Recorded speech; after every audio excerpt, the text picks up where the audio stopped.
Hi, it's Kirsten from WTI. I was looking for a pair of earrings that would be a little bit trendy, but definitely classic, and I definitely found them in these JewelHeart earrings. So they are made of 14 karat gold. They're solid gold. They're not gold plated. They're extremely high quality.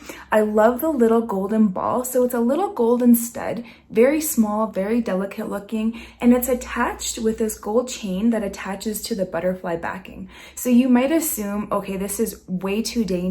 What if this chain falls off? But I can assure you, I've been wearing these earrings, putting them on, taking them off for weeks. Nothing has come loose. They're made of really high quality materials. So when you put the backing, the nice butterfly backing on the earring, you'll hear 2 clicks, and that gives you the assurance that the backing is on really secure. It's not gonna fall off. I've even slept in these earrings overnight and they've stayed in. I just feel like these are such a classic look. The chain itself, it doesn't really hang low. It hugs your earlobe, which I personally really like. I've been wearing them as well with some golden hoops, and I really like the look.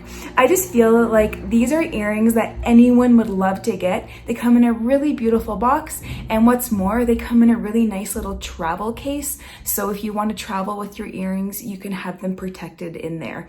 I'm just blown away by the quality of these earrings, and I just love the little subtle look of bling it gives your earlobe. So you can wear these earrings every single day. They would match any outfit. I know you'll love them just as much as I do, but that's just my point of view.